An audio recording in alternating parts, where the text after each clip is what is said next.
Hello दोस्तों, नमस्ते प्रणाम। हम किरण शर्मा, हम मंजू शर्मा अपना यूट्यूब चैनल पर सबके स्वागत करी। नमस्ते प्रणाम सब दीदी भाई जी के प्रणाम, सब यूट्यूब फैमिली के प्रणाम। और जते कोई गीत जय छठी मैया, जय छठी मैया, हर हर महादेव, जय शिव शंकर, जय भोलेनाथ। और हम दोनों देवरानी जेठानी जा रही छी बहुत प्यारा से बहुत सुंदर पारिवारिक छठ पूजा के गीत वहाँ सब जरूर सुनब। कमेंट करके जरूर बताएब गीत किनका सबके पसंद है, और कमेंट बॉक्स में अहाँ सब जरूर लिखब जिनका सबके हमारे गीत पसंद है।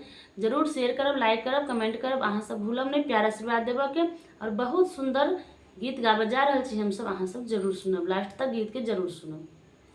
रात चढ़ल देवा गरज के करहे बारात हमार।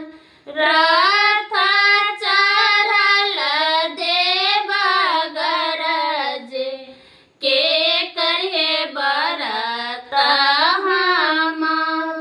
काला जोरी बोले लेती बरिया, हम करब बरत तोहार।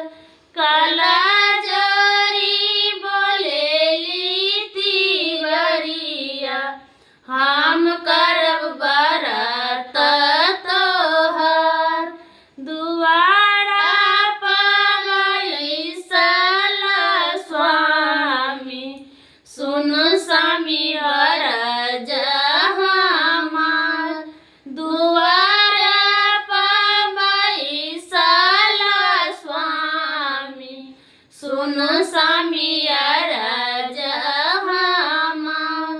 आई गईले कार्तिक महीनामा, करब छठ त्योहार। आई गेला कार्तिक महीनामा, करब छठ त्योहार। तू ही मोरा धनिया हो धनिया, सुन धनी बचन हमार।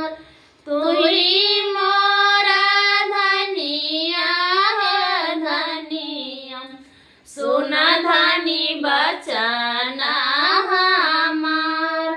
नहीं बाटे सुपति दौरिया, नहीं गेहूं कोसियार। नहीं बाटे सुपति दौरिया, नहीं गेहूं कोसियार। नहीं बाटे सरिया पियरिया, कैसे करबू छठ के त्योहार।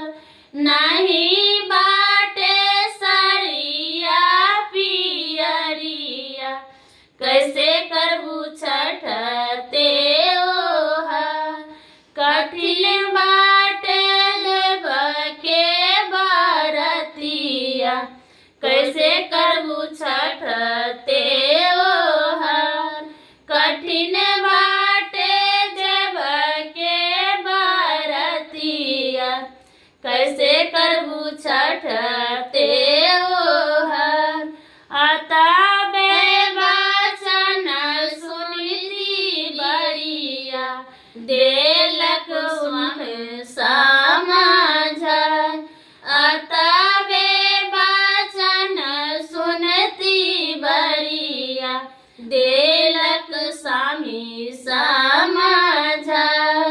सात घरा मंगब मनान, मांगब और भिखार। सात घरा मंगब मनान, मांगब और भिखार। कइले छठी के बरतिया, छठी मैया गए खुशियार। कइले छठी के बरतिया, छठी मैया होए खुशियार। देवाला